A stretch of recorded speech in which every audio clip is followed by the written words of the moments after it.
అపోస్తలుల కార్యములు 19వ అధ్యాయము 1వ వచనము నుండి. అపోల్లో కొరింథీలో ఉన్నప్పుడు జరిగినదేమనగా, పౌలు పై ప్రదేశములలో సంచరించి ఎఫెసునకు వచ్చి కొందరు శిష్యులను చూచి, మీరు విశ్వసించినప్పుడు పరిశుద్ధాత్మను పొందితిరా అని వారినడుగగా, వారు పరిశుద్ధాత్ముడున్నాడన్న సంగతియే మేము వినలేదని చెప్పారు. అప్పుడతడు, అలాగైతే మీరు దేనిని బట్టి బాప్తిస్మము పొందితిరని అడుగగా, వారు యోహాను బాప్తిస్మమును బట్టియే అని చెప్పు. చిన్న ప్రార్థన చేద్దాం. పరిశుద్ధుడా, సర్వోన్నతుడా, మహోన్నతుడా, మా ప్రియ పరలోకపు తండ్రి,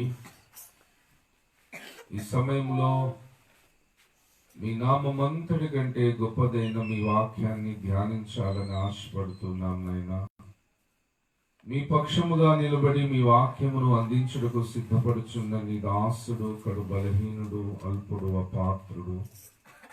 మీరే మీ ఆత్మాభిషేకము చేత అభిషేకించి మీ శిలువ చాటును మరుగుపరచి నాయనా కొంతసేపు మీరు మాతో మాట్లాడండి అయ్యా. మీరు మాట్లాడుచుండగా వినే శక్తి, గ్రహించే శక్తిని మీరు మాకు దయచేయండి ప్రభువా.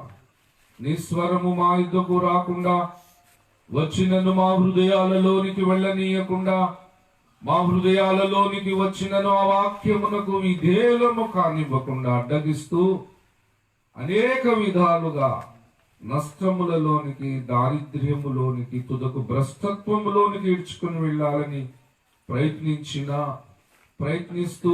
ప్రయత్నించబోతున్నా సకల అంధకార దురాత్మ శక్తులను, వాటి క్రియలను, నెగటివ్ మూగ శక్తులను, వాటి క్రియలను, పాతాళలోక అంధకార దురాత్మలను, అంధకార శక్తులను, వాటి క్రియలను మీరిచ్చిన అధికారమును బట్టి తండ్రి, కుమార, పరిశుద్ధాత్మ త్రియేక నామమైన ప్రభు అయిన యేసు క్రీస్తు వారి నామములో గద్దించి బంధిస్తున్నాం. ఆమేన్. వాటినన్నిటిని, వాటి క్రియలన్నిటిని ప్రభు యేసు క్రీస్తు వారి నామములో పాతాళ లోకపు అట్టడుగు భాగమునకు విసిరివేస్తూ ప్రభు యేసు క్రీస్తు వారి నామములో సమాధి చేస్తూ ఉన్నాం. ఆమేన్. యేసయ్యా, మీ పరిశుద్ధమైన అగ్ని దిగి వచ్చి వాటినన్నిటినీ, వాటి క్రియలన్నిటినీ, వారి క్రియలన్నిటినీ ప్రభు యేసు క్రీస్తు వారి నామములో కాల్చివేయబడును గాక. ఆమేన్. ప్రభు యేసు క్రీస్తు వారి నామములో దహించి వేయబడును గాక. ఆమేన్. యేసయ్యా, మీరే మా మధ్యలోనికి దిగి వచ్చి మాతో మాట్లాడి నీ వాక్యము చేత మమ్మల్ని ఆశీర్వదించుమని సమస్త ఘనత, మహిమ, ప్రభావములను మీకు చెల్లిస్తూ త్వరలో రాని ఉన్న మా ప్రియ ప్రభు అయిన నజరేయుడైన యేసు క్రీస్తు వారి నామములో ప్రార్థించి వేడుకొంచున్నాము తండ్రి. ఆమేన్. మంచిది. దేవుని యందు ప్రియులారా, కొద్ది నిమిషాలు మన మనస్సులను దేవుని యొక్క వాక్యము మీద మనము కేంద్రీకరించుదాము. ఈ రాత్రి వేళ దేవుడు మనతో మాట్లాడే ఆ శ్రేష్టమైన మాటల మీద మన మనస్సును దృష్టి పెడదాం. పాత నిబంధన కాలములో మనం చూస్తే కొన్నిసార్లు దేవుడు తన ప్రజలైన ఇశ్రాయేలులతో మాట్లాడటానికి అంతగా ఇష్టపడని కాలాలు బైబిల్ గ్రంథంలో ఉన్నాయి. మొదటిగా మనం చూస్తే ఇశ్రాయేలులకు ఏలి యాజకుడుగా ఉన్నటువంటి దినములలో దేవుడు మాట్లాడటం లేదా ఆయన వాక్కు ప్రత్యక్షమగటం అనేది అరుదుగా సంభవిస్తుంది. మాట్లాడటానికి దేవుడు ఇష్టపడలేదు. సమూయేలు మొదటి గ్రంథము 3వ అధ్యాయము 1వ వచనములో ఈ మాట చూస్తాం.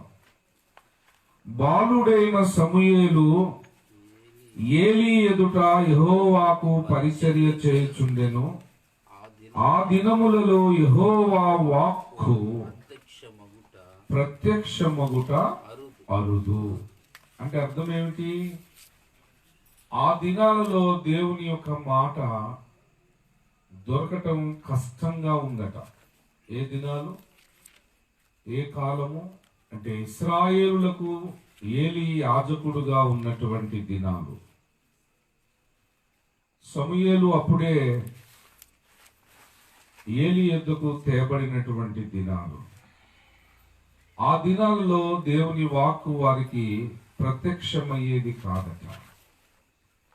దేవుని యందు ప్రియులారా, బైబిల్ గ్రంథంలో కూడా మనం చూస్తే మలాకి ప్రవక్త నుంచి మరలా యేసుక్రీస్తు ప్రభువారు ఆయన ఈ భూమి మీద అవతరించటానికి దాదాపు ఒక 400 సంవత్సరాల పాటు దేవుడు మాట్లాడలేదు అని చరిత్రకారులు చెప్తున్నారు.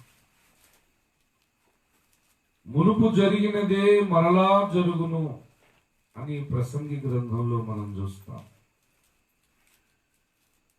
ఆయా కాలాలలో దేవుడు మాట్లాడకుండా మౌనము వహించినటువంటి సందర్భాలు ఏవైతే ఉన్నావో అలాంటి పరిస్థితి మరలా సంభవించేటటువంటి పరిస్థితి ఉందని చూస్తున్నాం. ప్రసంగి గ్రంథము 1వ అధ్యాయము 9వ వచనములో ఈ మాటను మనము చూస్తాం.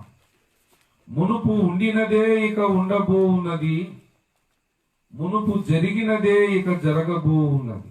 ప్రసంగి గ్రంథము 3వ అధ్యాయము 15వ వచనములో కూడా ముందు జరిగినదే ఇప్పుడును జరుగును, జరగబోవున్నది పూర్వమందు జరిగినదే, జరిగిపోయిన దానిని దేవుడు మరలా రప్పించును అంటున్నాడు. దేవుని యందు ప్రియులరా, పూర్వం ఏమి జరిగిందండి అంటే దేవుడు మాట్లాడకుండా మౌనము వహించినటువంటి కాలమును మనము చూస్తున్నాం. దేవుడు మాట్లాడటానికి ఇష్టపడలేదు. దేవుని యందు ప్రియులరా, అలాంటి కాలము మరలా భవిష్యత్తులో రాని ఉన్నది అని దేవుని వాక్యం చెప్తుంది. ఈ ప్రవచనం ఇంకా నెరవేరవలసి ఉంది. ఏమిటి అంటే ఈ రోజుల్లో ఎక్కడ చూసినా దేవుని వాక్యము చాలా విస్తృతంగా దేవుడు మన కొరకు అందిస్తూ ఉన్నాడు. దేవుని వాక్యం మన యొద్దకు దేవుడు పంపిస్తూ ఉన్నాడు. కానీ ఒక కాలము రాబోతా ఉంది. ఆ కాలం వచ్చినప్పుడు ఎవరైనా వచ్చి దేవుని వాక్యం మాకు వివరిస్తారా, వాక్యోపదేశం అందిస్తారా? ఎవరైనా వస్తే బాగుండు, దేవుని వాక్యం చెప్పే దైవ సేవకులను ఎదురు చూస్తారట. సముద్రపు ఈ దిక్కు నుండి ఆ దిక్కు వరకు వెళ్ళి వెతుకుతారట. కానీ ఆ దినాలలో దేవుని వాక్యమును ప్రకటించే దైవ సేవకులు అందుబాటులో ఉండరు. దేవుని వాక్యము దొరకదు అనే ప్రవచనం ఉంది. చూడండి, ఆమోసు గ్రంథము 8వ అధ్యాయము 11, 12 వచనాలు మనం చూస్తే, రాబో దినములందు దేశములో నేను క్షామము పుట్టింతును, అది అన్నపానములు లేకపోవట చేత కలుగు క్షామము కాక యెహోవా మాటను వినకపోవట వలన కలుగు క్షామముగా ఉండును. ఇదే యెహోవా వాక్కు. కాబట్టి జనులు యెహోవా మాట వెదకుటకై ఈ సముద్రము నుండి ఆ సముద్రము వరకును, ఉత్తర దిక్కు నుండి తూర్పు దిక్కు వరకును సంచరించుదురు గాని అది వారికి దొరకదు. అంటే దేవుని వాక్యము దొరకని దినములు భవిష్యత్తులో రానే ఉన్నాయి. పూర్వకాలమందు మనం చూస్తే దేవుడు మాట్లాడకుండా మౌనము వహించిన దినాలు, కాలాలు మనం చూస్తున్నాం దేవుని గ్రంథంలో. అలాగే ఆమోసు గ్రంథం 8, 11, 12 వచనాల్లో రాబో కాలములో కూడా దేవుని వాక్యము దొరకని దినాలు ఆ కాలము కూడా రాబోదు. కాబట్టి ఇప్పుడు మనం ఏం చేయాలంటే దేవుని యొక్క వాక్యోపదేశము కొరకు ఆయన గడప కమ్ముల యొద్ద కనిపెట్టుకొని మనము ఎదురు చూస్తూ ఉండాలి అని దేవుని వాక్యము మనతో మాట్లాడుతున్నది. దేవుని యందు ప్రియులారా, అలాంటి వారు ధన్యులు అని దేవుడు చెప్తూ ఉన్నాడు. సామెతల గ్రంథము 8వ అధ్యాయము 34వ వచనాన్ని మనము చదివితే, అనుదినమున గడప యొద్ద కనిపెట్టుకొని నా ద్వార బంధముల యొద్ద కాచుకొని నా ఉపదేశము వినువారు ధన్యులు అంటున్నాడు. దేవుని స్తోత్రం చేద్దాం. హల్లెలూయా, హల్లెలూయా, హల్లెలూయా. ఎవరు ధన్యులట? భవిష్యత్ కాలములో ఇక దొరకపోకుండా ఉండేటటువంటి దేవుని వాక్యము, వాక్యోపదేశము భవిష్యత్తులో దొరకదండి. ఇక ఇలాంటి వాక్యోపదేశము అనుకూలత ఉండగానే ఇక నా హృదయంలో నేను ప్రోగు చేసుకోవాలని ఏదో ఆదివారానికి ఒక రోజు కాదు. ఏమన్నాడు ఈ వచనంలో? అనుదినము, అనుదినము దేవుని వాక్యోపదేశము కొరకు ఆయన గడప కమ్ముల యొద్ద ఆశతో కాచుకొని ఉండాలట. అలాంటి వారు ధన్యులు అంటున్నాడు దేవుని యందు ప్రియులారా. అందుకనే వాక్యము సమృద్ధిగా దొరుకుతున్న ఈ దినాలలో దేవుని మందిరపు గడప కమ్ముల యొద్ద అనుదినము మనము కాచుకొని ఎదురు చూస్తూ ఉండాలి. దేనికోసం? మీరు చెప్పాలి. దేనికోసం? దేవుని వాక్యోపదేశం కొరకు. కాబట్టి శ్రద్ధగా దేవుని వాక్యోపదేశమును మనం విందాం. దేవుడు అనుగ్రహించే ధన్యతలను మనం పొందుకుందాం. మనం చదివిన వాక్యములో కూడా అపోస్తలుల కార్యములు 19వ అధ్యాయములో అపోల్లో కొరింథీలో ఉన్నప్పుడు జరిగినది ఏమనగా, పౌలు పై ప్రదేశములలో సంచరించి ఎఫెసునకు వచ్చి కొందరు శిష్యులను చూచి, ఆయన ఎఫెసు అనే ఆ ప్రాంతానికి వచ్చి అక్కడ ఉన్నటువంటి దేవుని యందు విశ్వాసం ఉంచినటువంటి శిష్యులను చూసి ఆయన ఒక ప్రశ్న వేశాడు. ఏం వేశాడండి? ఒక ప్రశ్న వేశాడు. ఏమని ప్రశ్న వేశాడు ఆయన అంటే చూద్దాం. చూడండి 19వ అధ్యాయం 1వ వచనములో, మీరు విశ్వసించినప్పుడు పరిశుద్ధాత్మను పొందితిరా అన్నాడు.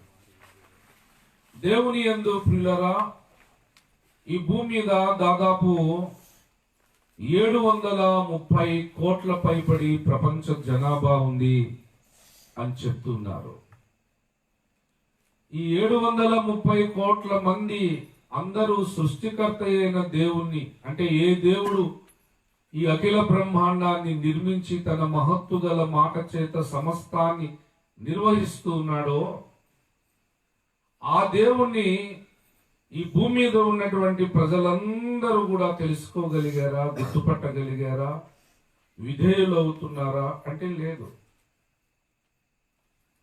చాలా కొద్ది మంది మాత్రమే ఆ సృష్టికర్త అయినటువంటి దేవుణ్ణి తెలుసుకోగలుగుతున్నారు, ఆ జ్ఞానాన్ని పొందుకోగలుగుతున్నారు. దేవుని యందు ప్రియులారా, బైబిల్ గ్రంథంలో దేవుడు సెలవిస్తున్నటువంటి అనేకమైన వాక్యాల్లో ఒక వాక్యం ఏమిటంటే, సృష్టికర్త అయిన దేవుని ప్రజలు ఎరిగే జ్ఞానము లేకుండా ఉన్నారట. చూడండి, కొరింథీలకు రాసిన మొదటి పత్రిక 8వ అధ్యాయము 5-6 వచనాలను మనము చదివితే, దేవతలనబడిన వారును ప్రభువులనబడిన వారును అనేకులు ఉన్నారు. ఆకాశమందైనను భూమి మీదనైనను దేవతలనబడినవి ఉన్నను మనకు ఒక్కడే దేవుడు ఉన్నాడు, ఆయన తండ్రి, ఆయన నుండి సమస్తమును కలిగెను, ఆయన నిమిత్తము మనమున్నాము, మరియు మనకు ప్రభు ఒక్కడే, ఆయన యేసు క్రీస్తు, ఆయన ద్వారా సమస్తమును కలిగెను, మనము ఆయన ద్వారా కలిగిన వారము. అయితే అందరి యందు ఈ జ్ఞానము లేదు. ఏమంటున్నాడు? అందరి యందు ఈ జ్ఞానము లేదట. ఏ జ్ఞానము లేదు? దేవుడు ఒక్కడే, ఆ ఒక్క దేవుడే ఈ అఖిల బ్రహ్మాండానంతటిని నిర్మించాడు. ప్రభు ఒక్కడే, ఆయన ద్వారానే సమస్తము కలిగింది అని గుర్తించేటటువంటి జ్ఞానము లేదు అంటున్నాడు.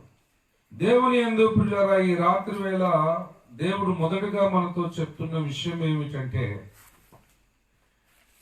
ఒకప్పుడు ఉనికిలో లేనటువంటి మనిషిని ఉనికిలోనికి ఇప్పుడు తీసుకురాగలిగి, ఇప్పుడు ఈ భూమి మీద ఒక మనిషిగా నేనున్నాను అంటే నాకు జన్మనిచ్చి ఈ సృష్టిని సృజించినటువంటి సృష్టికర్త ఎవరు? ఈ జన్మ చివరి వరకు కూడా, జన్మించినది మొదలుకొని తుది శ్వాస వరకు కూడా పోషిస్తున్న పోషణకర్త ఎవరు?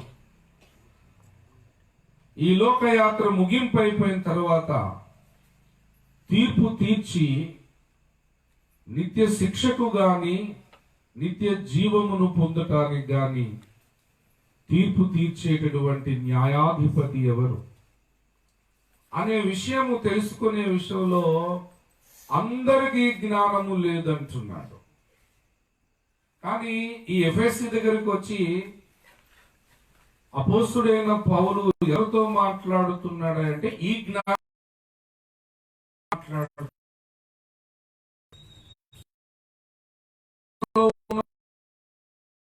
వాళ్ళకు ఎవరో స్పష్టంగా తెలియదు. ఇప్పుడున్న ఈ సృష్టికి గాని, తమ జీవితానికి గాని, తమ జన్మకు గాని, సమస్తమునకు గాని కారణభూతుడెవరో తెలియదు. ఈ జ్ఞానము అందరిలో లేదంటున్నాడు పౌలు. దేవుని యందు పిల్లరా, ఈ దినాన దేవుడు మనతో మాట్లాడుతూ మనకు సెలవిస్తున్న విషయం ఏమిటంటే, ప్రభు అయిన యేసు క్రీస్తును విశ్వసించటము అనేది చాలా గొప్ప క్రియ, చాలా గొప్ప పరిణామం. ఎందుకంటే ఒక వ్యక్తి రక్షణ పొందాలి అంటే లేఖనము 2 లక్షణాలు ఉండాలి అని చెప్తుంది మనతో. ప్రాథమికంగా ఒక వ్యక్తి రక్షణ పొందాలి అంటే దేవుని నుంచి అనుగ్రహింపబడేటటువంటి 2 లక్షణాలు ఉండాలి. ఏముండాలి అంటే, మొదట ఆ వ్యక్తికి దేవుని కృప దొరకాలి. ఏం దొరకాలండి? కృప. కృప అందరికీ దేవుడు అనుగ్రహిస్తాడా అంటే అందరికీ దేవుని కృప దొరకటం లేదు.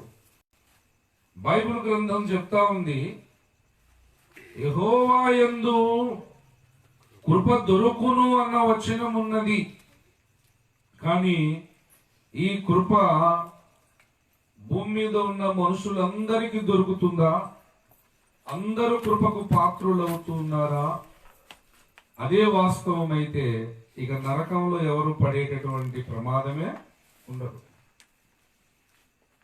యేసుక్రీస్తు ప్రభువారు ఒక చారిత్రాత్మక గాథను చెబుతూ, లాజరు ధనవంతుడు అనే ఒక చారిత్రాత్మక గాథలో ధనవంతుడు చనిపోయెను, సమాధి చేయబడెను, అప్పుడు అతడు పాతాళములో యాతన పెట్టబడుచు అని వచనాలు మనం చదువుతాం బైబిల్లో. అంటే అప్పుడు యేసుక్రీస్తు ప్రభువారు చెప్పిన చారిత్రాత్మక గాథలో ఆ ధనవంతుడు శరీరము లేకుండా ప్రస్తుతానికి ప్రాణాత్మలే ఉన్నాయి కాబట్టి పాతాళంలో ఏమవుతున్నాడు? అతను యాతన పెట్టబడుతున్నాడు. మృతుల పునరుద్ధానము జరిగిన తరువాత ఈ అవిశ్వాసులందరినీ దేవుడు మరలా లేపి వాళ్ళకు శరీరాలను ఇస్తాడు. వినుకొండలో ప్రకటన గ్రంథ ధ్యానాలని మేము ధ్యానిస్తున్నప్పుడు చివరిలో ప్రశ్నోత్తరి కార్యక్రమం కూడా పెట్టారు. అందరూ సేవకులే, చాలా మంది, దాదాపు ఒక 75 మంది ఆ రోజు వచ్చారు. అందులో ఒక పాస్టర్ గారు మమ్మల్ని ఒక ప్రశ్న అడిగారు. ఏమండి, చాలా మంది నీళ్ళల్లో పడి సుసైడ్ చేసుకుంటున్నారు, ఆత్మహత్యలు చేసుకుంటున్నారు. ఆ చనిపోయిన శవాలను చేపలు తినేస్తూ ఉంటాయి చాలా వరకు. కొద్దిమంది క్షణికావేశానికి లోనైపోయి సాతాను ప్రేరణలకు తలొగ్గి ఒంటి మీద ఆ కిరోసిన్ గాని ఏదైనా వేసుకొని వాళ్ళు కాల్చుకొని చనిపోతా ఉన్నారు, బూడిదైపోతున్నారు కదా. నీళ్లలో పడిపోయినటువంటి వ్యక్తులను, అగ్నికి ఆహుతి అయిపోయి బూడిదైపోతున్నటువంటి వారిని దేవుడు మరలా వాళ్లకు శరీరాలు ఇస్తాడా అని అడిగారు. మళ్ళీ లేపుతారా వాళ్ళని దేవుడు? తీర్పు పునరుద్ధానం అంటున్నారు కదా. పునరుద్ధానములు 2. యోహాను సువార్త 5:28-29 వచనాల ప్రకారం. ఒకటి ఏమిటి? జీవ పునరుద్ధానము, రెండవది తీర్పు పునరుద్ధానం. జీవ పునరుద్ధానం అంటే ఏమిటి? అది విశ్వాసులు చెందే పునరుద్ధానం. తీర్పు పునరుద్ధానం అంటే ఏమిటి? అవిశ్వాసులను పొందే పునరుద్ధానం. ఆ పునరుద్ధానం అందరూ అవిశ్వాసులే ఉంటారు. అప్పుడు నేను చెప్పాను, అగ్నికి ఆహుతైపోయి బూడిదైపోయినా ఆ బూడిద అయిపోయినటువంటి దాన్ని కూడా మళ్ళా దేవుడు వాళ్ళకి శరీరాలను ఇస్తాడు. నీళ్ళల్లో పడిపోయినా ఆ నీళ్లు తమ శరీరాలని ఆ విశ్వాసులకు మళ్ళీ అందిస్తాయి. దానికి ఒక వచనం చూపించాను వాళ్ళకి. యేసుక్రీస్తు ప్రభువారు ఆయన అవతార పురుషుడుగా ఉన్నటువంటి దినములలో ఆయన ఒక మాట వాళ్ళతో అన్నాడు. చూడండి, మత్తయి సువార్త 10వ అధ్యాయము 28వ వచనం మనం చదివితే, మరియు ఆత్మను చంపనేరక దేహమునే చంపు వారికి భయపడకుడి గాని ఆత్మను దేహమును కూడా నరకములో నశింపజేయ గలవానికి మికిలి అంటే అవిశ్వాసులు నరకములో పడవేయబడినప్పుడు ప్రాణాత్మలే కాదు, ఆ ప్రాణాత్మలతో పాటు నరకములో వారి యొక్క ఏముంటుంది? దేహము కూడా ఉంటుంది. అంటే దేవుడు ఏం చేస్తాడనమాట? తీర్పు పునరుద్ధానం రోజు అవిశ్వాసులు వారు నీళ్లలో పడినా, అగ్నికి ఆహుతైనా, ఎట్లాగున్నా, భూమిలో మట్టికి మన్నుగా చేసిన అవిశ్వాసుల దేహములను మరలా దేవుడు వారికి ఇచ్చి లేపుతాడు. తీర్పు పునరుద్ధానం. అంటే దేవుని యందు పిల్లరా, ఈ దినాన దేవుడు మనకు నేర్పుతున్న విషయం ఏమిటంటే, విశ్వాసము ఉంచటము అనేది అది దేవుడు ఇచ్చేటటువంటి ఒక వరము అని ఉంది బైబిల్లో. దేవుడు మనకిచ్చే ఒక గొప్ప వరం ఏమిటయా అంటే, ఈ భౌతిక పరమైనటువంటి దీవెనల దేవుడు మనకిచ్చేటటువంటి ఒక గొప్ప వరం ఏమిటి అంటే, ఈ దినాన దేవుడు చెప్తున్నాడు, ఒక వ్యక్తి రక్షణ పొందటానికి అవసరమైనటువంటి కృప, విశ్వాసం, ఈ 2. కృప అందరికీ దొరుకుతుందా? ఒకవేళ అందరికీ దొరుకుతుంది అనే మాట వాస్తవము గనక అయితే పాతాళము, నరకము ఇంకా అవసరం లేదు. దేవుని యందు పిల్లల యేసు ప్రభువారు ఈ వచనంలో చెప్తున్నాడు, ఖచ్చితముగా ఆత్మను దేహముతో కూడా నరకములో నశింపజేయగలవానికి. అంటే ఏం చెప్తున్నాడు ఆయన? నేను నా యందు విశ్వాసం ఉంచని వారిని, వారి ఆత్మతో పాటు దేహమును కూడా నేనేం చేస్తానంటున్నాడు ఈ వచనంలో, మత్తయి సువార్తలో, నరకములో నశింపజేస్తానంటున్నాడు. అంటే నరకములో నశింపజేస్తున్నాడు అంటే ఆ నరకములో పడుతున్న వారికి ఏం దొరకట్లేదన్నమాట. చెప్పాలి, మీరు ఏం దొరకట్లా? కృప దొరకట్లేదు. ఈ రాత్రి వేళ దేవుడు చెప్తున్న సందేశం ఏమిటంటే, ఈ భూమి మీద ఎన్ని కోట్ల మంది ప్రజలైనా ఉండని, అయితే ఈ భూమి మీద కొంతమంది బిడ్డలకు దేవుని యొక్క వరము దొరుకుతుంది. దేవుని వరం ఏమిటా వరం అంటే, ఈ రాత్రి వేళ దేవుడు చెప్తున్నాడు, అది దేవుని కృప, రెండవది విశ్వాసం. ఈ రెండు దేవుడు ఎవరికైతే ఒక వరముగా అనుగ్రహిస్తాడో వాళ్ళు రక్షణ పొందుకునే అవకాశం ఉంది. చదువుదాం, చూడండి. అపోస్తుడైన పౌలు ఎఫెసీయులకు రాసినటువంటి పత్రిక 2వ అధ్యాయము 8వ వచనం నుండి మనం చదువుదాం. మీరు విశ్వాసము ద్వారా కృపచేతనే రక్షింపబడి ఉన్నారు. కృపచేతనే రక్షింపబడి ఉన్నారు. ఇది మీ వలన కలిగినది కాదు, ఇది మీ వలన కలిగినది కాదు, దేవుని వరమే. దేవుని వరమే. దేవుని స్తోత్రం చేద్దాం. హల్లెలూయా. దేవుడు వరం ఇస్తున్నాడట. ఏమిటి ఈ వరము అంటే, ఆయన తన కృపను కనపరుస్తూ ఉన్నాడు. ఆయన దేవుడని విశ్వసించడానికి అవసరమైనటువంటి విశ్వాసమునిస్తున్నాడు. దేవుని యందు ప్రియులారా, దేవుడు ఆయన కృపను అనుగ్రహించేవాడు. ఆయన దగ్గర కృప దొరుకుతుంది అని లేఖనము మనతో మాట్లాడుతూ ఉన్నది. చూడండి, కీర్తనల గ్రంథము 130వ కీర్తన 7వ వచనములో, ఇశ్రాయేలు యెహోవా మీద ఆశ పెట్టుకొనుము, యెహోవా యొద్ద కృప దొరుకును. దేవుని యందు ప్రియులారా, దేవుని దగ్గర ఏం దొరుకుతుందట? ఏమండి, మీరు కూడా కొద్దిగా మాట్లాడుతుండాలి. అడిగినప్పుడు ఓ పాస్టర్ గారు చెప్తున్నాడట, మీ నుంచి రిప్లై లేకపోతే నా నుంచి సప్లై ఉండదని అంటున్నాడట. సో రిప్లై సప్లై రేషియో లాగా మీరు కూడా మాట్లాడుతూ ఉండాలి. దేవుని యొద్ద ఏమి దొరుకును? కృప దొరుకును. అయితే ఇప్పుడు ఒక ప్రశ్న ఏంటయ్యా అంటే, కృప అందరికి దొరుకుతుందా? దొరకదు. ఎవరికి దొరుకుతుంది మరి? చూద్దాం, లేఖనంలో దేవుడు ఏం చెప్తున్నాడు. కీర్తనల గ్రంథము 103వ కీర్తన 11వ వచనాన్ని మనం చదువుతాం. భూమి కంటే ఆకాశము ఎంత ఉన్నతముగా ఉన్నదో, ఆయన యందు భయభక్తులు గల వారి ఎడల ఆయన కృప అంత అధికముగా ఉన్నది. దేవుని స్తోత్రం. హల్లెలూయా. ఈ వచనం బట్టి కృప ఎవరికి దొరుకుతుంది? ఎవరికి దేవుడు తన కృపను కనపరుస్తున్నాడు అంటే, ఆయన యందు భయం ఉండాలి, భక్తి ఉండాలి.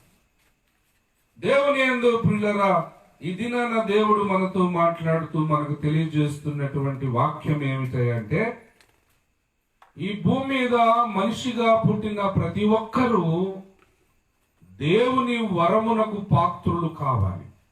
ఏమిటి దేవుని వరం? ఇది దేవుని వరమే గాని ఇది మీ వలన కలిగినది కాదు. ఏమిటి దేవుని వరం అంటే, దేవుని దగ్గర ఉన్నటువంటి ఆ కృపను మనం పొందుకోవాలి. దేవుడే మనలో ఆ విశ్వాసమును ఆయన కలుగ చేయాలి. ఈ విశ్వాసమును ఇచ్చేది దేవుడే, కృపను అనుగ్రహించేది దేవుడే. దేవుని యందు ప్రియులారా, బైబిల్ గ్రంథంలో మనం చూస్తే కీర్తనాకారుడైన దావీదు అంటాడు 22వ కీర్తన 9వ వచనములో, గర్భము నుండి నన్ను తీసిన వాడవు నీవే కదా, నేను నా తల్లి యొక్క స్తన్యపానము చేయుచుండగా నీవే కదా నాకు నమ్మిక పుట్టించి. ఎవరు నమ్మిక పుట్టించింది? నీవే కదా అంటున్నాడు. అంటే దేవుడే నమ్మిక పుట్టించాడు. సో ఈ రాత్రి వేళ దేవుడు మనతో మాట్లాడుతున్న ఒక విషయం ఏమిటంటే, ఈ భూమి మీద ఎన్నో కోట్ల మంది ప్రజలు ఉన్నారు గాని అందరికీ దేవుడు తన కృపను కనుపరచటము లేదు. ఆయన ఎవరికి తన కృపను ఇవ్వాలనుకుంటున్నాడో వారికి ఆ కృపనిస్తున్నాడు. ఎవరికి ఆయన నమ్మిక పుట్టించాలి, విశ్వాసమును కలగజేయాలనుకుంటున్నాడు వారిలోనే ఆ క్రియ జరిగిస్తున్నాడు. దీనిని దేవుడు లేఖనములలో ఏమని అంటున్నాడంటే, ఇది దేవుని వరము, ఇది దేవుని వరం అంటున్నాడు. దేవుని యందు ప్రియులారా, కీర్తనాకారుడైనటువంటి దావీదు దేవుని కృపను గూర్చి ఆయన కీర్తన కూడా పాడినట్లు మనము లేఖనాలలో చూస్తున్నాం. 101వ కీర్తన మొదటి వచనాన్ని మనము చదివితే, నేను కృపను గూర్చియు, న్యాయమును గూర్చియు, నేను కృపను గూర్చియు న్యాయమును గూర్చియు పాడేదను అంటున్నాడు. దావీదు ఏం పాడుతున్నాడట? కృపను గూర్చియు న్యాయమును గూర్చియు పాడేదను. కృపను గూర్చి న్యాయము గూర్చి నేను పాడేదను. నీ సన్నిధిలో నిర్దోషముతో నేను నడచెదను.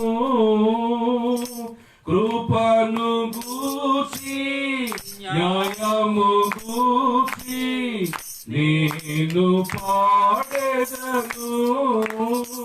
నీ సన్నిధిలో నిర్దోషముతో నేను నడచెదను. నీ కృపయే నాకు ఆధారం, ఆ కృపయే నాకు ఆదరణ. నీ కృపయే నాకు ఆధారం, ఆ కృపయే నాకు ఆదరణ. కృపా కృపా నీ కృపా కృపా కృపా క్రీస్తు కృపా కృపా కృపా నీ కృపా కృపా కృపా క్రీస్తు కృపా. నేనైతే నీ కృపయందు నమ్మికయుంచిస్తున్నాను, నమ్మికయుంచిస్తున్నాను. నేనైతే నీ కృపయందు నమ్మికయుంచిస్తున్నాను, నమ్మికయుంచిస్తున్నాను. కృపా కృపా నీ కృపా కృపా కృపా నీ కృపా. హల్లెలూయా. దావీదు కృపలను గూర్చి పాడుతున్నాడు. దేవుని యందు ప్రియులారా, ఇప్పటి వరకు మనం చెప్పుకుంటూ వచ్చింది ఏమిటంటే, ఈ లోకంలో నాకు ఒక మంచి ఇల్లు లేదు, నేను ఇంతవరకు ఆర్థికంగా ఉన్నతమైన స్థితికి రాలేకపోయాను, సమాజంలో చాలా ఉన్నతమైన స్థితిలోనికి నేను రాలేకపోయాను, లోకులందరూ ఘనంగా చెప్పుకుంటున్నవి ఏమీ నాకు లేదు అని బాధపడాల్సిన అవసరం లేదు. కారణం ఏమిటంటే, దేవుడు తన వరమును నీకు అనుగ్రహించాడు. దేవుని స్తోత్రం చేద్దాం. హల్లెలూయా. ఏమిటి ఆ వరము? దేవుడు అనుగ్రహించే కృప, విశ్వాసము. ఈ రెండు లేకుండా ఈ లోకములో ఒక వ్యక్తి ఎంత ధనవంతుడైనా, ఎంత పేరు ప్రఖ్యాతులు కలిగిన ఘనుడైన వ్యక్తిగా ఉన్నా, ఎంత గొప్ప అధికారి అయినా, లోకమంతా ఆ వ్యక్తిని ఘనపరుస్తూ పొగుడుతూ కీర్తిస్తూ ఉన్నా, ఈ దేవుని వరము అనేది ఆ వ్యక్తి పొందుకోకుండా ఇవన్నీ కలిగి ఉన్న ఆ వ్యక్తి కన్ను మూస్తే ధనవంతుడు ఎక్కడికి వెళ్తాడు? పాతాళానికి ప్రస్తుతానికి వెళ్తాడు. మృతుల పునరుత్థాన తీర్పు అయిన తర్వాత, లేదా తీర్పు పునరుత్థానం అయిన తర్వాత అతడు నరకానికి వెళ్తాడు. కాబట్టి ఈ దినాన దేవుడు చెప్తూ ఉన్నాడు ఏమిటంటే, దేవుని వరము ఎవరైతే పొందుకున్నారో వారందరూ ఎలాంటి వారన్నమాట? ధన్యులు. దేవుని వరం పొందుకోవడం అంటే అర్థం ఏమిటి? చెప్పాలి మీరు, ఏంటి అర్థము? దేవుడిచ్చే కృపను పొందుకోవటం, దేవుడు అనుగ్రహించే విశ్వాసమును బైబిల్ గ్రంథంలో మనం చూస్తే యేసుక్రీస్తు ప్రభువారు ఆయన అవతార పురుషుడుగా ఉన్నటువంటి దినాలలో ఆయన ఎన్నో అద్భుతాలు, ఆశ్చర్య కార్యాలు ఆయన చేశాడండి. అయితే ఒకసారి ఆయన ఎన్నో అద్భుతాలు, ఎన్నో ఆశ్చర్య కార్యాలు ఆయన చేస్తున్నప్పటికీ ఒక చోట ఏ అద్భుతమును ఆయన అక్కడ చేయలేదట. దయచేసి చూడండి, మార్కు సువార్త 6వ అధ్యాయము 5వ వచనము మనము చదివితే, అందువలన కొద్దిమంది రోగుల మీద చేతులుంచి వారిని స్వస్థపరచుట తప్ప మరి ఏ అద్భుతమును ఆయన అక్కడ చేయజాలకపోయెను. ఆయన వారి అవిశ్వాసమునకు అంటే మరి వాళ్ళు దేవుని యందు విశ్వాసం ఉంచారా అంటే విశ్వాసం ఉంచలేదు. వారు దేవుని యందు విశ్వాసం ఉంచలేదు.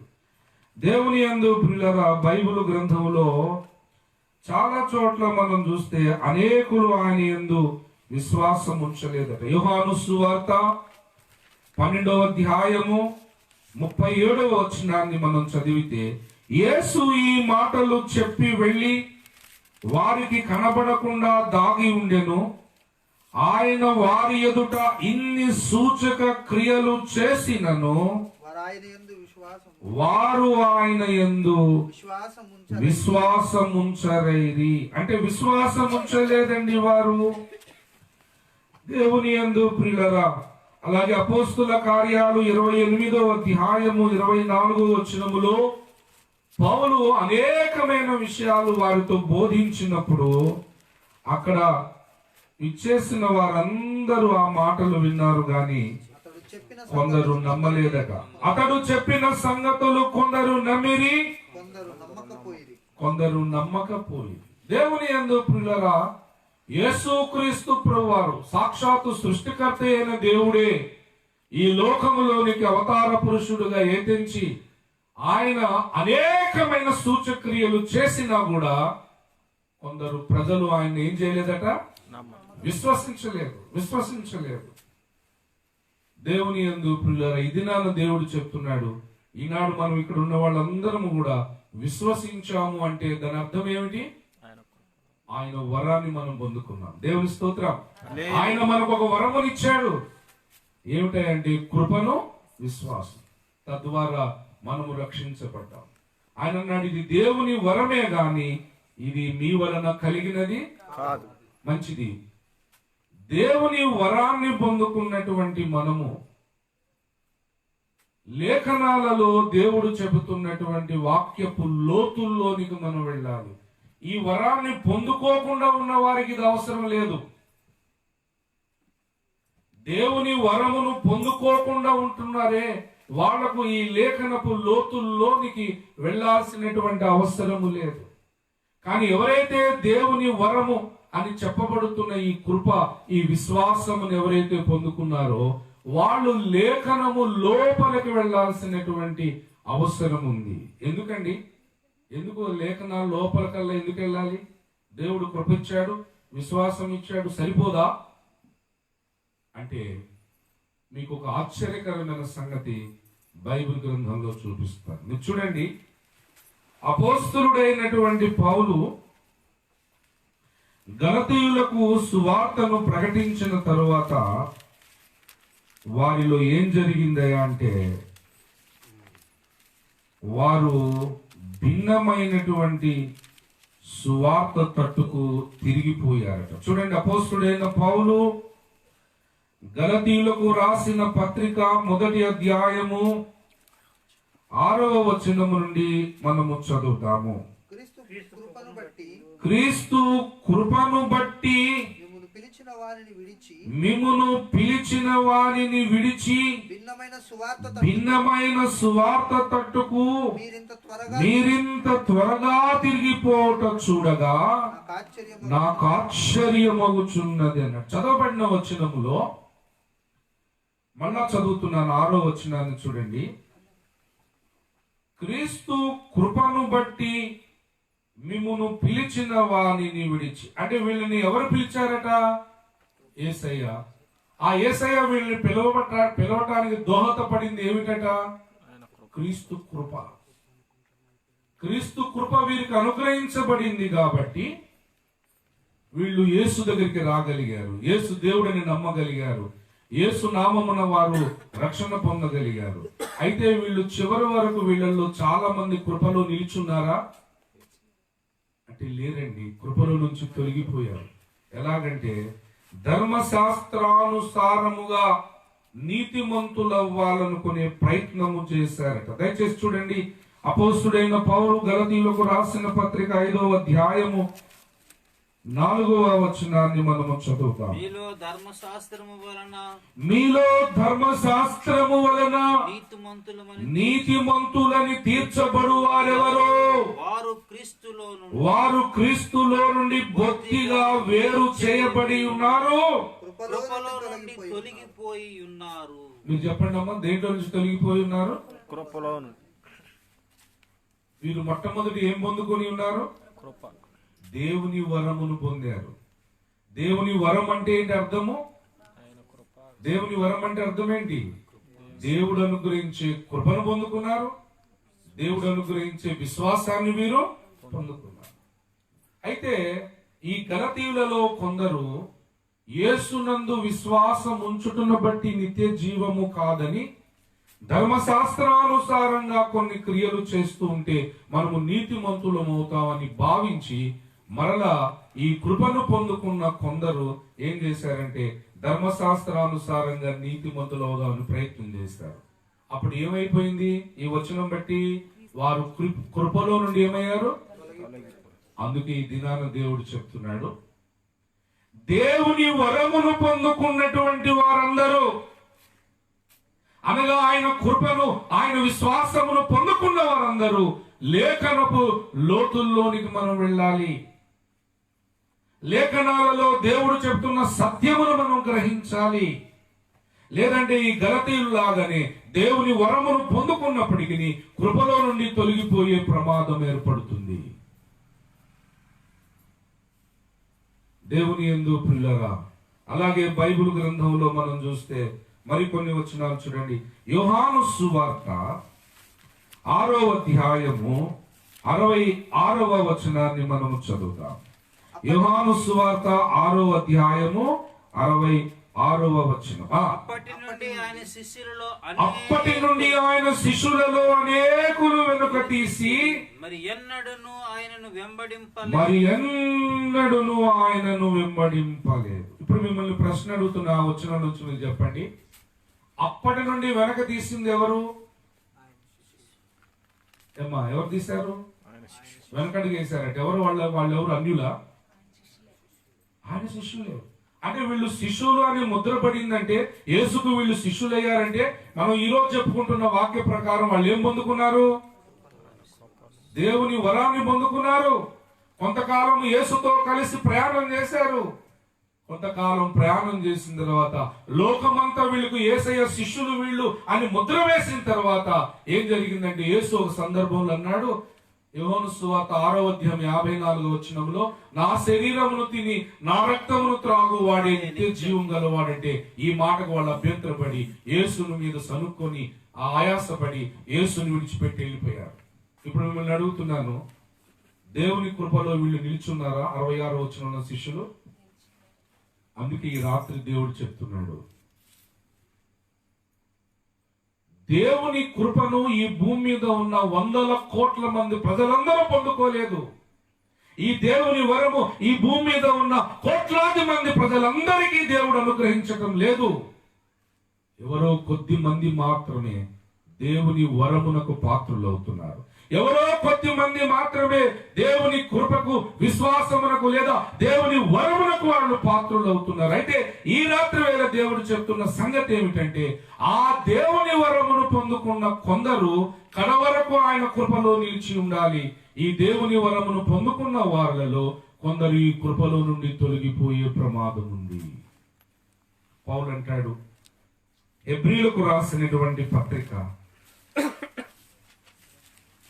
అపోస్తుడైన పౌలు హెబ్రీలకు రాసినటువంటి పత్రిక 12వ అధ్యాయము 15వ వచనాన్ని మనం చదువుతాము.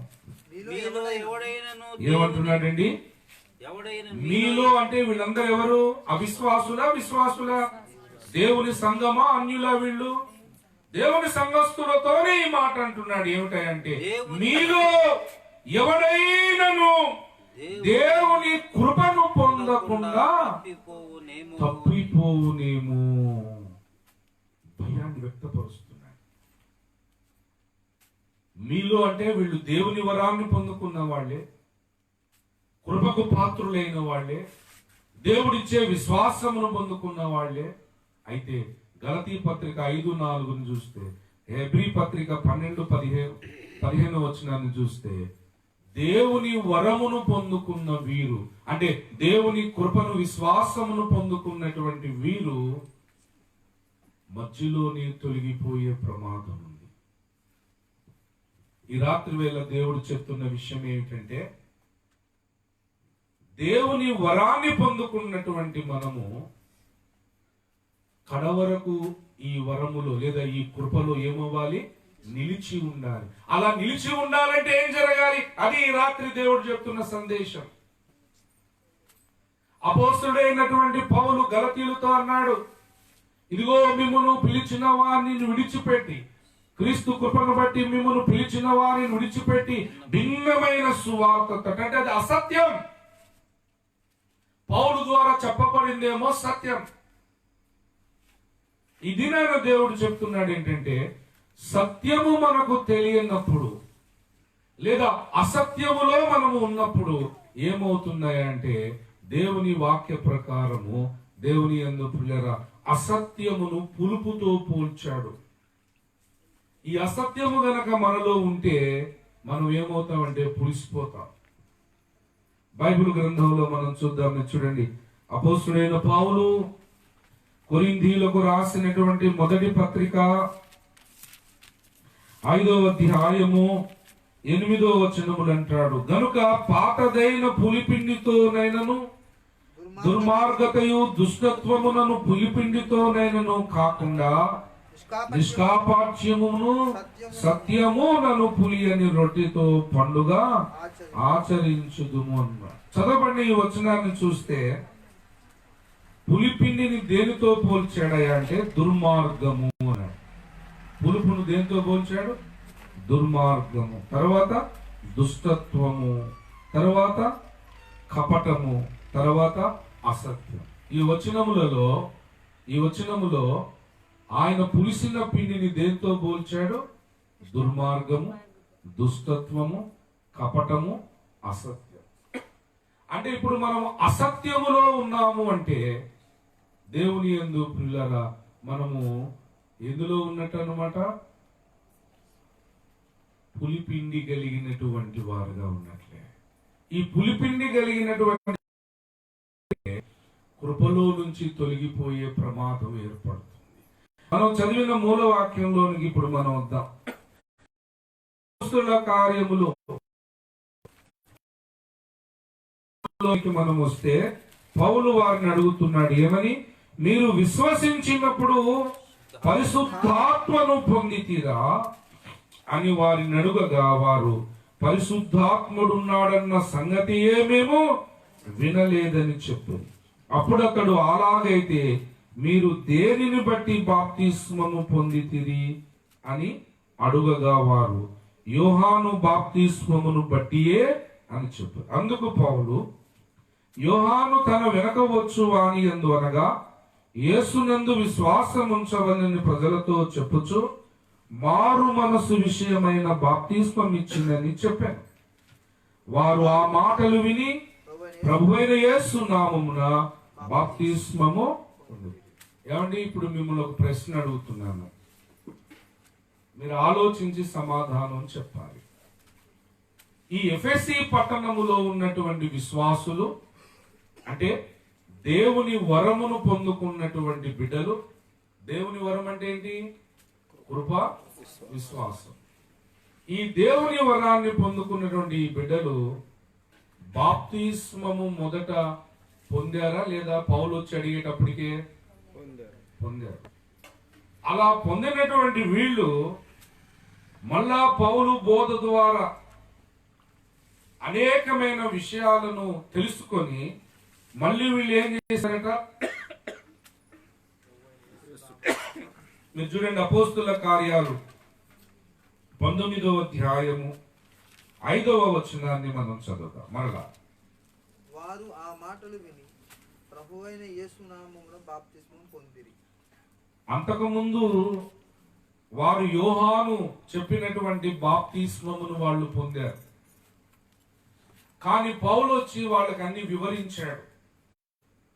వివరించిన తరువాత ఓహో, అంతకు ముందు మనం తీసుకున్న బాప్తిస్మము సరి అయినది కాదు అని వారికి అర్థమయ్యి, ఇప్పుడు అర్థమైన తర్వాత మళ్ళా వీళ్ళు ఏం చేశారు? పౌలు ద్వారా బాప్తిస్మం. అసలు బాప్తిస్మము ఒక వ్యక్తి పొందుకోవాలి అంటే ఎవరికి పడితే వాళ్ళకి బాప్తిస్మం ఇచ్చేయచ్చా? ఇప్పుడు పెళ్లి చేయాలి, ఇప్పుడు ఈ పెళ్లి జరగాలంటే అబ్బాయి నువ్వు బాప్తిస్మం పొందావా అంటే లేదండి అసలు గుడికి వెళ్ళనండి అన్నాడు ఒక అబ్బాయి. మరి నువ్వు గుడికి వెళ్ళకపోతే మరి నేను పెళ్లి చేయనుగా అంటున్నాడు. అదేంటండి అంటే నేను పెళ్లి చేయాలంటే ఆ వధూవరులు ఇద్దరు కూడా బాప్తిస్మం పొంది ఉండాలయా అంటున్నాడు పాస్టర్ గారు. అట్లయితే ఇచ్చేసాడు, సార్ తీసేసుకుంటాను, మరి పెళ్లి జరగాలిగా అన్నాడు. సరే పద అని తీసుకెళ్ళి ఆయన నీటిలో ముంచి బాప్తిస్మం ఇచ్చేసాడు. ఏం బాప్తిస్మం అది? పెళ్లి బాప్తిస్మం. అంటే ఇతను బాప్తిస్మం ఇప్పుడు ఎందుకు తీసుకున్నాడు? పెళ్లి కోసం. దేవుని యందు ప్రియులారా, బాప్తిస్మము అనేది ఎవరికి పడితే వాళ్ళకి ఎప్పుడు పడితే అప్పుడు ఎక్కడ పడితే అక్కడ అలా ఇచ్చేయచ్చా? అంటే బాప్తిస్మము పొందాలంటే లేఖనము స్పష్టంగా చెప్తున్న విషయం ఏమిటంటే 3 అర్హతలు ఉండాలి. ఈ అర్హతలు లేకుండా ఎంత గొప్ప వ్యక్తి వచ్చి అడిగినా ఇవ్వకూడదు. ఈ 3 అర్హతలు ఉన్న వ్యక్తి మరి ఆ గ్రహింపు, వాక్య గ్రహింపు కలిగి ఉన్న వ్యక్తి ఎంత చిన్నవాడైనా మనము బాప్తిస్మం ఇవ్వచ్చు. ఏమిటి ఆ 3 అర్హతలు? చూద్దాం చక్కచక్క. మీరు చూడండి, బైబిల్ గ్రంథంలో మనం చూస్తే అపోస్తుల కార్యములు 2వ అధ్యాయము 38వ వచనాన్ని మనము చదువు. పేతురు మీరు మారు మనస్సు పొంది ఏం పొంది? మారు మనస్సు పొందాలి. బాప్తిస్మం పొందాలి అంటే ఏముండాలి? మారు మనస్సు ఉండాలి. మారు మనస్సు లేకుండా బాప్తిస్మం తీసుకుంటే అంతకు ముందేమో పొడిపాపి, ఇప్పుడేమో మనోడు నెలలో తడిసాడు కాబట్టి తడిపాపి, ఏ మార్పు ఉండదు. సో బాప్తిస్మం తీసుకోవాలి అంటే మొట్టమొదట ఏ లక్షణం ఉండాలయా అంటే ఆ వ్యక్తికి ఏముండాలి? మారు మనస్సు ఉండాలి. మనసు మారిపోవాలి. ఇంతకు ముందు జీవితం అంతా చెడుతనంతో ఉంది. సినిమాలకు వెళ్ళేవాడు, సిగరెట్లు తాగేవాడు, లేకపోతే ఏదేదో వ్యసనాలు ఉన్నాయి. ఆ వ్యసనాలు అలాగనే ఉంచేసుకొని బాప్తిస్మం తీసుకుంటానంటే పాస్టర్ గారు ఇవ్వటానికి కుదరదు. ఎందుకు ఇవ్వకూడదు? బాప్తిస్మం నాకు ఎందుకు ఇవ్వరండి మీరు అని అడిగాడు అనుకో, అయ్యా నీకు మారు మనస్సు, ఇంతకు ముందు ఉన్నటువంటి మనసంతా కూడా ఇప్పుడు ఏమవ్వాలంటే మార్పు చెందాలి, మారు మనసు కలగాలి. ఇది మొదటి అర్హత. 2వ అర్హత ఏమిటయ్యా అంటే బైబిల్ గ్రంథంలో మనం చూస్తే మీరు చూడండి, మార్కు సువార్త 16వ అధ్యాయము 16వ వచనాన్ని మనము చదువుతాం. 16 నమ్మి బాప్తిస్మము పొందిన వాడు రక్షింపబడు. అంటే బాప్తిస్మము నమ్మాలి, విశ్వాసం ఉంచాలి. దేవతలు అనబడిన వారు, దేవుళ్ళు అనబడిన వారు ఎంతమంది ఉన్నా దేవుడు ఒక్కడే. ఆ దేవుడు త్రియేక దేవుడైన యేసుక్రీస్తు ప్రభువుని నమ్మాలి. దేవుని వాక్యమును నమ్మాలి, దేవుని వాగ్దానాలు నమ్మాలి. నమ్మి తీరవలసిన వాటిని అన్నిటినీ నీవు నమ్మాలి. ఇది 2వ అర్హత. 3వది మనం బైబిల్ గ్రంథంలో చూస్తే దేవుని యందు ప్రియులారా ప్రార్థన చేయాలి. బైబిల్ గ్రంథంలో మనం చూస్తే చూడండి, అపోస్తుల కార్యములు 22వ అధ్యాయము 16వ వచనాన్ని మనము చదువుదాం. 22వ అధ్యాయము 16వ వచనం. గనుక నీవు తడవు చేయుట ఎందుకు? లేచి బాప్తిస్మము పొంది ఆయన నామమును బట్టి ప్రార్థన చేయనుందా? ఏముందండి అక్కడ? లేచి ఆయన నామమును బట్టి ప్రార్థన చేసి బాప్తిస్మము పొంది నీ పాపములను కడిగి వేసుకొనుమని చెప్పారు. అంటే బాప్తిస్మమునకు ముందు ఎటువంటి అనుభవం ఉండాలన్నమాట? ప్రార్థించాలి. ఏమని చేయాలి?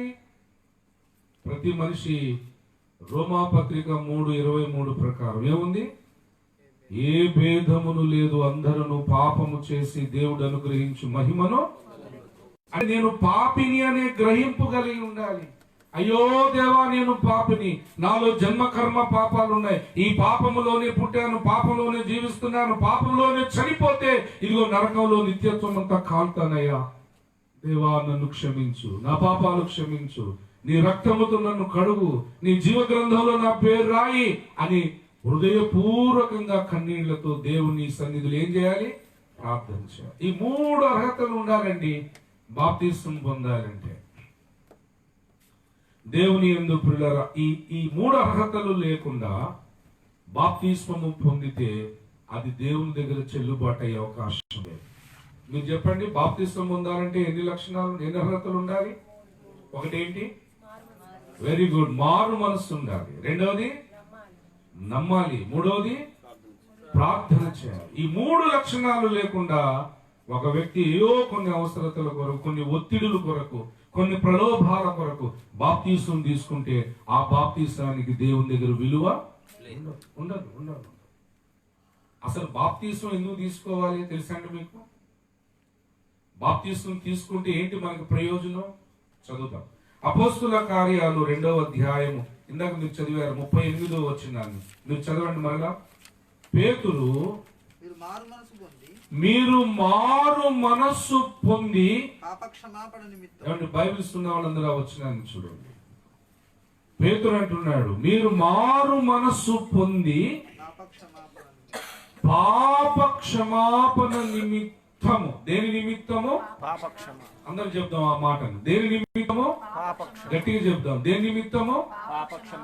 పాపములు క్షమించబడేటటువంటి నిమిత్తము ప్రతివాడు యేసుక్రీస్తు నామమున బాప్తిస్మము.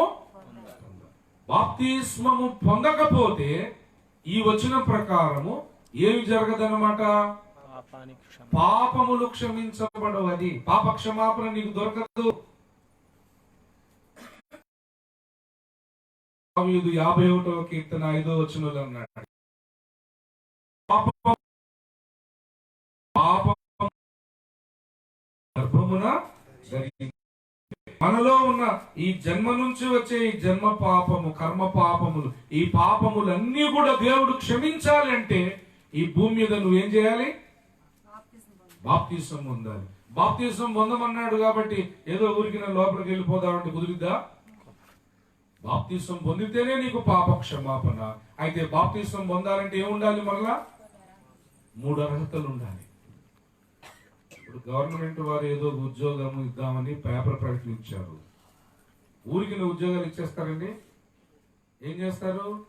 ముందు రిటన్ టెస్ట్ పెడతారు, తర్వాత ఇంటర్వ్యూ పెడతారు, ఆ తర్వాత సెలెక్ట్ చేసుకున్న వాళ్ళ నుంచి కొద్ది మందిని తీసుకుంటారు.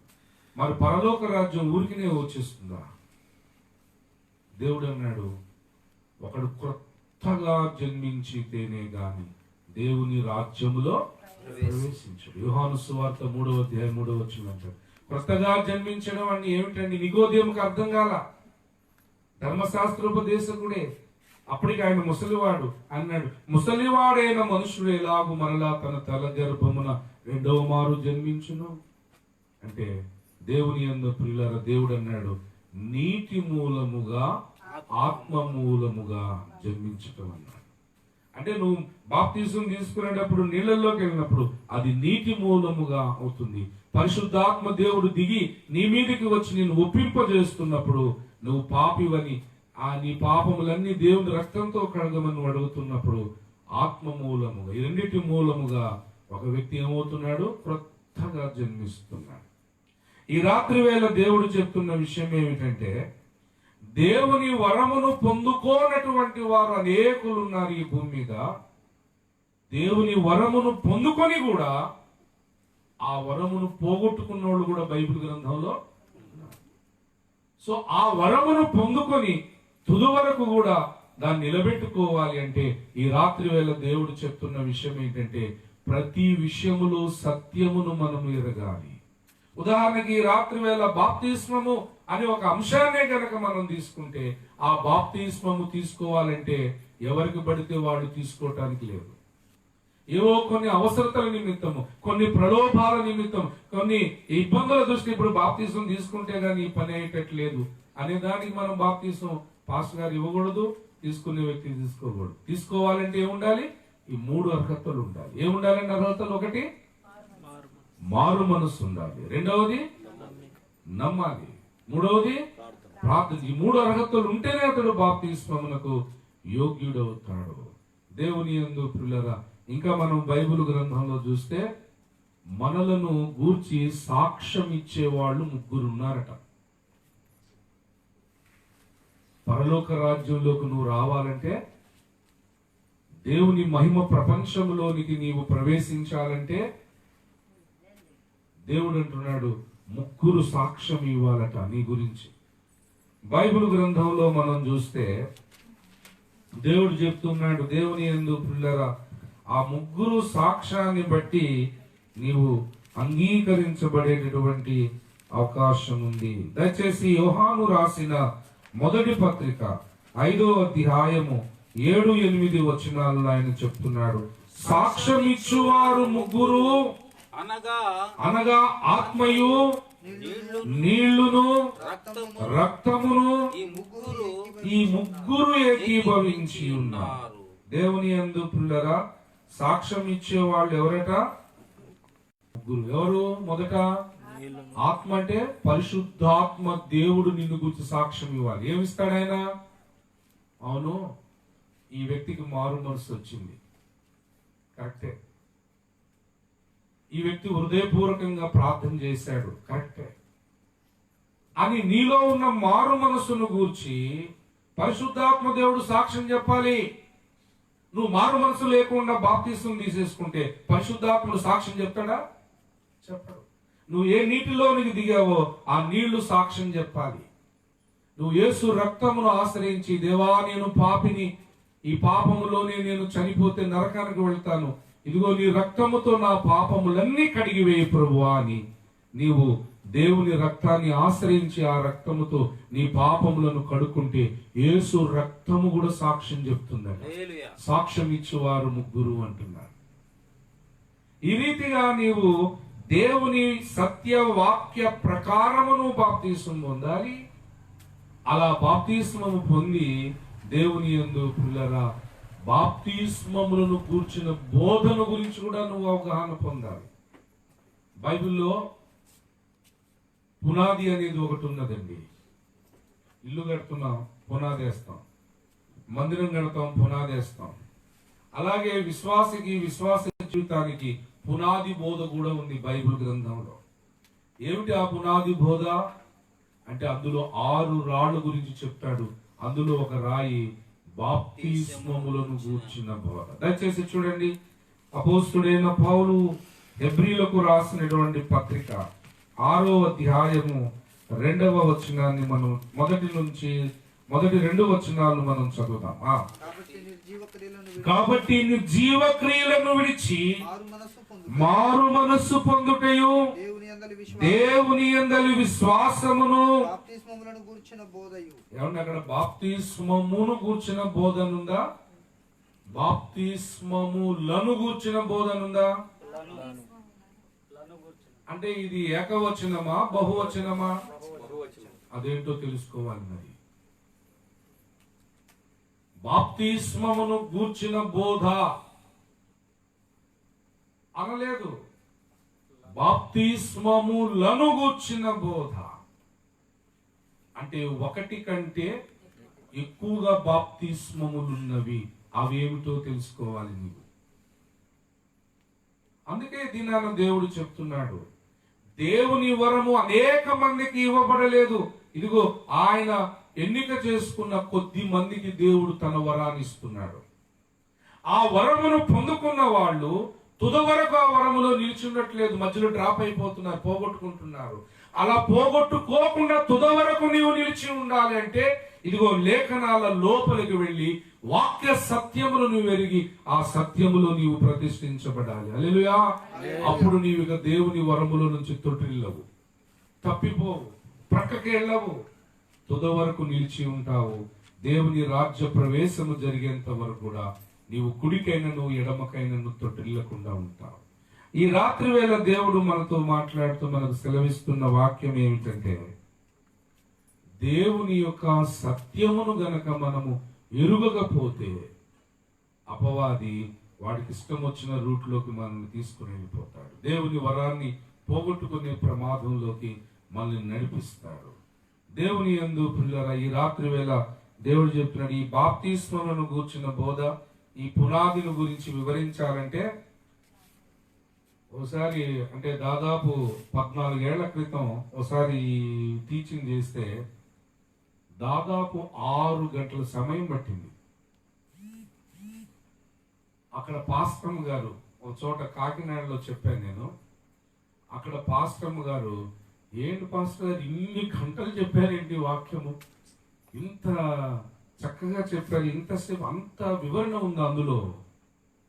ఏదో బైబిల్ చదువుకున్నాం కానీ ఇన్ని గంటల సేపు చెప్పగలిగే సబ్జెక్టు ఆ 6 రాళ్లలో ఆ పునాది బోధలో ఉందా అని ఆ పాస్టర్ గారు ఆశ్చర్యాన్ని వ్యక్తపరిచారు. ఈ రాత్రి ఈ బాప్తిస్మంలో కూర్చున్న బోధ ఏకవాక్యంలో చెప్పలేను, కానీ విషయాన్ని అయితే మీ ముందుకు తీసుకుని వస్తున్నాను. ఏమిటి ఈ బాప్తిస్మములను కూర్చున్న బోధ? ఇది తెలుసుకోనంత కాలం అసలు నీలో పునాదే లేనట్టు లెక్క. చదువుదాం వచనాలను చూడండి. 6వ అధ్యాయం 1-2 వచనాలు. కాబట్టి నిర్జీవ క్రియలను విడిచి మారు మనసు పొందుటయు దేవుని యందలి విశ్వాసమును బాప్తిస్మములను గూర్చిన బోధయు హస్త నిక్షేపణమును మృతుల పునరుత్థానమును నిత్యమైన తీర్పును అను అంటే ఇవన్నీ కలిపి ఏమంటున్నాడు? పునాది. మరలా వేయక క్రీస్తును గూర్చిన మూలోపదేశము మాని సంపూర్ణుల మగుటకు సాగిపోదుము అంటున్నాడు. అంటే ఈ 6 అంశాలు కలిపి ఏమంటున్నాడు అనమాట? పునాది. ఈ పునాది బోధను గూర్చిన సత్యము నీకు తెలియనంత కాలం ఇప్పుడు మన ఆత్మీయ జీవితం అనే మందిరానికి అసలు ఏం లేదనమాట, పునాదే లేదు. పునాది లేని కట్టడం మీదకి వరదలు వచ్చాయి, తుఫానులు వచ్చాయి, నిలబడుతుందా? నిలబడు. అందుకే ఈ రాత్రి వేళ దేవుడు చెప్తున్న విషయం ఏమిటంటే, దేవుని వరము అనేకులకు అనుగ్రహింపబడట్లేదు, కొద్ది మందికి అనుగ్రహింపబడుతుంది. ఆ కొద్ది మంది పొందుకున్న వాళ్ళలో మరి కొంతమంది ఆ దేవుని వరములో నుంచి తొట్టిల్లిపోతున్నారు, తప్పిపోతున్నారు, తొలగిపోతున్నారు. అయితే తుది వరకు నిలిచి ఉండాలంటే ఈ రాత్రి వేళ దేవుడు ఏం చెప్తున్నాడే అంటే, దేవుని యందు పిల్లరా, వాక్య సత్యమును మనము ఎరిగి ఆ సత్యములో మనము ప్రతిష్ఠించబడాలి. చూడండి, యోహాను సువార్త 17వ అధ్యాయము 17వ వచనాన్ని మనము చదువుతాం. యోహాను సువార్త 17వ అధ్యాయము 17వ వచనం చదువుదాం. చూడండి, సత్యమందు వారిని ప్రతిష్ఠ చేయుము, ఈ వాక్యమే సత్యము. అవును, ఇప్పుడు ఒక ప్రశ్న వేస్తున్నా మీ అందరినీ. యేసుక్రీస్తు ప్రభువారు మహాయాజకత్వ ప్రార్థన అంటారు దీన్ని. ఈ ప్రార్థన తండ్రి అయిన దేవునికి ఆయన అవతారములు ఉన్నప్పుడు చేసిన ప్రార్థన. సత్యములో ప్రతిష్ఠించబడలేదు అంటే అర్థం ఏంటి? బాప్తిస్మం తీసుకున్నారా అంటే తీసుకున్నామనండి. తీసుకునేటప్పుడు ఈ 3 అర్హతలు ఉన్నాయా? అయ్యింది అనవసరం అండి, ఏదో మేము తీసుకున్నాం అయిపోయిందండి అంటే మనం సత్యాన్ని ఎరిగినట్ట ఎరగనట్లా? ఎరగలేదు. సత్యములో మనం ప్రతిష్ఠించబడలేదు. అవును, సత్యములో మనము ఎరగపోకుండా, ఏది సత్యమో ఏది అసత్యమో తెలుసుకోకుండా, ఆ సత్యములో మనం ప్రతిష్ఠించబడకుండా ఉంటే ఏమైనా నష్టమా? ఏమన్నా ప్రమాదమా? అంటే బోల్డ్ ప్రమాదాలు ఉన్నాయి. వాటిని చెప్పి నేను ముగిస్తాను. మొదటి ప్రమాదం ఏమిటంటే చూడండి, యోహాను సువార్త 17వ అధ్యాయము 15వ వచనము చదువుతాం. నీవు లోకములో నుండి వారిని తీసుకొని పొమ్మని నేను ప్రార్థించుటలేదు గాని దుష్టుని నుండి వారిని కాపాడుమని ప్రార్థించుచున్నాను. యేసయ్య ప్రార్థనలో ఈ అంశం పెట్టాడు. ఏమిటంటే, తండ్రి, ఈ లోకములో గనక వాళ్ళు రక్తమాంసాల్లో లేకుండా పరదేశకు వచ్చేస్తే ఆ దుష్టుడు వాళ్ళు ఏం చేయలేడు. కానీ నేను అలా ప్రార్థన చేయట్లేదు. వాళ్ళకి ఎంత ఆయుష్కాలము నీవు ఇచ్చావో అంత ఆయుష్కాలం వరకు వాళ్ళ భూమి మీదే బ్రతకాలి. కానీ దుష్టుని బారిన పడకూడదు, ఏ కీడు వీళ్ళకి సంభవించకూడదు. అవును, దుష్టుని బారిన పడకుండా కీడు సంభవించకుండా ఉండాలంటే యేసుప్రభువు వారు తండ్రికి ఏమని ప్రార్థించారు? ఇక్కడ ఏమని ప్రార్థించారు? సత్యములో వీరిని ప్రతిష్ఠించు తండ్రి అని ప్రార్థిస్తున్నాడు. అంటే ఒక విశ్వాసి లేఖనాల లోపల ఉన్న వాక్య సత్యాన్ని గనక తెలుసుకొని గ్రహించి ఆ సత్యములందే ఉండేటట్లుగా ప్రతిష్ఠించబడ్డాడనుకో, ఇక దుష్టుడు ఆ వ్యక్తి జోలికి రాలేడు. దేవుని స్తోత్రం. కీడు ఇక ఆ వ్యక్తి దగ్గరికి రాలేదు. కారణం ఏంటి? వాక్య సత్యాన్ని తెలుసుకున్నాడు. తెలుసుకున్న ఆ వాక్య సత్యములు ఇక్కడ ఏమయ్యాడు అనమాట? ప్రతిష్ఠితుడైపోయాడు. ఇక పక్క అసత్యానికి ఏమాత్రం కూడా జరగడు, రాడు. కాబట్టి ఈ దినాన ఈ రాత్రి వేళ దేవుడు చెప్తున్నాడు, సత్యము అనేది నీకు తెలియకపోతే మొదటి ప్రమాదం ఏంటండి? దుష్టుని బారిన పడిపోతాం.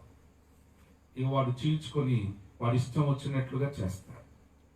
కానీ దుష్టుడు నిన్ను ఏ మాత్రం కూడా చేయలేడు, నిరాయుధుడైపోయినట్టుగా. ఇక వాడు ఏమి లేనటువంటి పరిస్థితుల్లోకి వాడిని నువ్వు నెట్టేయాలంటే ఇప్పుడు నీ జీవితంలో జరగాల్సిందేంటి? నువ్వు సత్యము తెలుసుకోవాలి. తెలుసుకున్న సత్యములు స్టిక్ ఆన్ అయిపోవాలి. ఇక పక్కకి జరగకూడదు. ప్రతిష్ఠించబడేటువంటి అర్థం అది. ఏ సత్యమును నువ్వు ఎరిగావో మొదట సత్యాన్ని ఎరగాలి. సత్యం ఏంటి? ఉదాహరణ ఇప్పుడు బాప్తిసం గురించి చెప్పాము. ఈ 3 అర్హతలను కలిగి ఉండి బాప్తిసం తీసుకోవటం సత్యం. పాప క్షమాపణ నిమిత్తము బాప్తిసం తీసుకోవటం సత్యం. ఏదో అవసరతల కొరకు, ప్రలోభాల కొరకు, ఏదో ఇంట్లో పెద్దలు చెప్పారని వాళ్ళ మాట తీసేయలేవండి. మరి వాళ్ళు పెద్దోళ్ళు కదా, చెప్పారు కదా, మరి వాళ్ళ మనసు దుఃఖ పెడతాం ఎందుకని నేను తీసుకున్నానండి. అది సత్యాన్ని అనుసరించి తీసుకున్నది కాదు. ఎస్, బాప్తిసం తీసుకోపోతే నాకు పాపాలు క్షమాపణ దొరకదు. పాపాల క్షమాపణే లేకుండా నేను చచ్చిపోతే యుగ యుగాలు నరకంలో నేను కాలాలి. అక్కడేమో అగ్ని ఆరదు, పురుగు చావదంటే ప్రాణం పోదు, మనిషి చనిపోవటం ఉండదు. అగ్ని ఏమో ఆరిపోవటం ఉండదు. అగ్ని ఏమో నిత్యం ఎన్ని యుగాలైనా మండుతూనే ఉంటుంది. ఈ వ్యక్తి నరకంలో పడవేయబడిన వ్యక్తి అరుపులు కేకలతో ఈ మంటలు తట్టుకోలేని నరుస్తూ ఎన్ని యుగాలైనా అలా కాలుతూనే ఉంటాడు. అమ్మో, అటువంటి భయంకరమైన శిక్ష నాకు వద్దు. వద్దు అంటే ఏం జరగాలి? ఇప్పుడు పాపాలు క్షమించబడాలి. పాపాలు క్షమించబడాలంటే ఏం జరగాలి? ఇప్పుడు బాప్తిసం తీసుకోవాలి. బాప్తిసం తీసుకోవాలంటే ఏం జరగాలి? నాకు 3 అర్హతలు ఉండాలి. ఏమిటి అర్హతలు? మారు మనసు పొందుట, నమ్మటము, ప్రార్థన చేయటము. ఈ విధంగా నువ్వు బాప్తిసంలోకి వెళ్ళటం ఇది వాక్య సత్యము. ఇట్లా ప్రతి విషయంలో కూడా వాక్య సత్యంలోనికి నువ్వు వెళ్ళి దాని యందు ప్రతిష్ఠించబడితే దుష్టుడు నిన్నేం చేయలేడు. నువ్వు వాక్య సత్య ప్రకారంగా గనక వెళ్ళకపోతే దుష్టుడు ఏం చేస్తాడు? నీ మీదికి దూకి వచ్చి నిన్ను వాడు అపాయాలను, కీడులను కలుగజేసే ప్రయత్నం చేస్తాడు. ఇది మొదటిది. రెండవది మనం చూస్తే, ఈ సత్యమునందు గనక నువ్వు ప్రతిష్ఠ చేయబడకపోతే ఎలాంటి ప్రమాదాలు ఉంటాయంటే, దయచేసి మీరు చూడండి, కీర్తనల గ్రంథము 91వ కీర్తన 4వ వచనాన్ని మనం చదువుతాం. ఆయన తన రెక్కలతో నిన్ను కప్పును, ఆయన రెక్కల క్రింద నీకు ఆశ్రయము కలుగును, ఆయన సత్యము ఏమైనది అంటున్నాడు? కేడమును డాలునై ఉన్నది. కేడము అంటే అర్థం ఏంటి? దూరము నుండి శత్రువు బాణాలు నీ మీదికి విసరగలడు. అలా వస్తున్న బాణాలు నీ మీదికి రాకుండా ఒక పెద్ద షీల్డ్ లాగా ఉంటుంది. దాని మధ్యలో ఒక పలుగులాగా ఉంటుంది. ఆ పలుగు వేసి భూమిలో దిగేసి కొడితే దాని లోపలికి ఒక మనిషి వెళ్ళి దాక్కునేంతగా ఆ షీల్డ్ ఉంటుంది. శత్రువు బాణాలు రాగానే కీడము లోపలికి వెళ్ళి దాక్కుంటే ఆ బాణం ఎవరికి వచ్చి తగులుతుంది? షీల్డ్ తగులుతుంది. మనల్ని మనం రక్షించుకుంటాం. అంటే శత్రువు వదిలేటటువంటి బాణాలు నీకు తగలకుండా ఉండాలి అంటే ఇప్పుడు నువ్వు దేని యందు ఉండాలన్నమాట? సత్యం ఉండాలి. ఆ సత్యాన్ని ఇక్కడ ఏమంటున్నాడంటే 91వ కీర్తన 4వ వచనములో, ఆయన సత్యము కేడమును డాలునై ఉన్నది. డాల్ అంటే అర్థం ఏంటి? ఉదాహరణకు ఒక కత్తితో ఒక వ్యక్తి గుర్రం మీద ఉండి ఇంకో వ్యక్తిని హాని చేద్దామని చూస్తున్నప్పుడు ఆ కత్తిని అడ్డుకునే దాని పేరేమిటనమాట? డాలు. అంటే ఒక ప్రొటెక్షన్ అన్నమాట నీకు.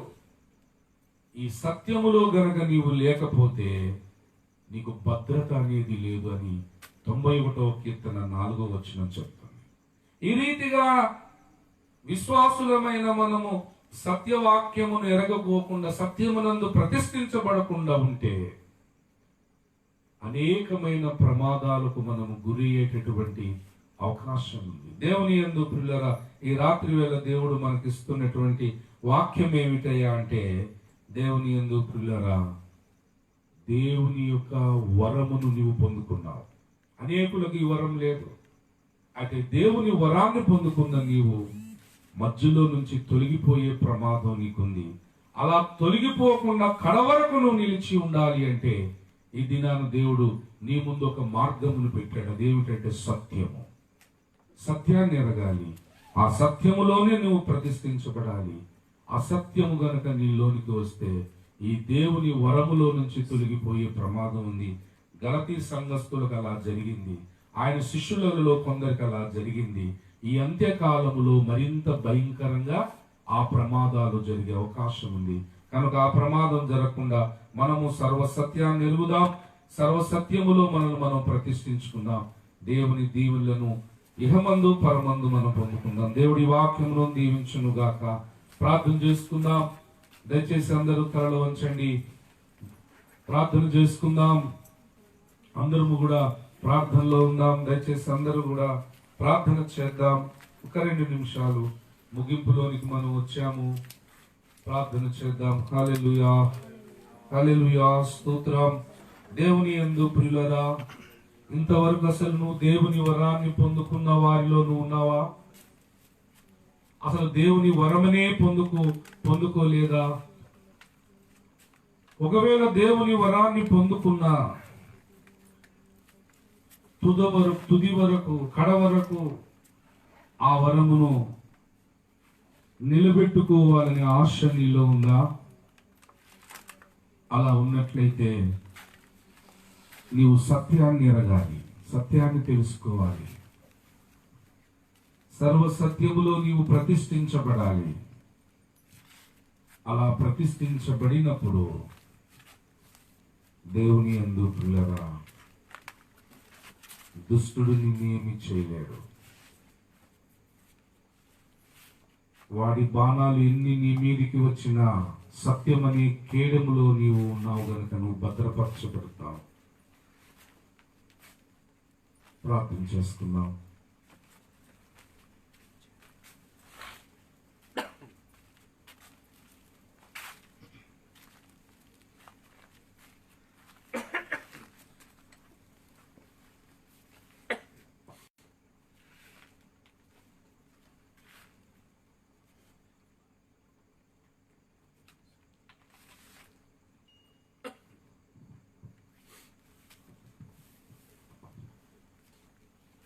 పరిశుద్ధ ఆత్ముడా,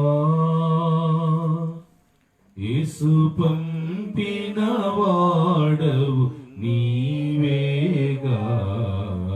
పరిశుద్ధ ఆత్ముడా,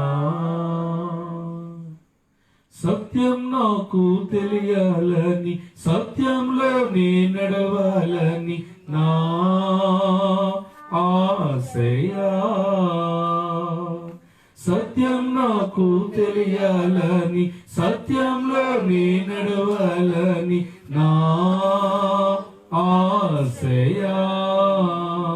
సర్వ సత్యంలోనికి నడుపుటకు పంపబడిన వాడా, ఇప్పుడే దిగిరమ్మయ్యా.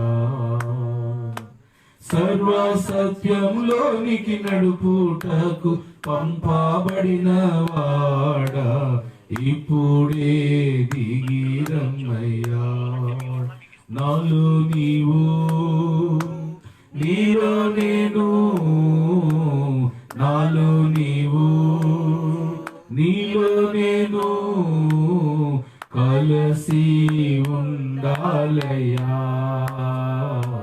మనం కలిసి ఉండాలయ్యా, కలిసి ఉండాలయ్యా. మనం కలిసి ఉండాలయ్యా. పరిశుద్ధ ఆత్ముడా, యేసు పంపిన వాడవు నీవేగా. పరిశుద్ధ ఆత్ముడా.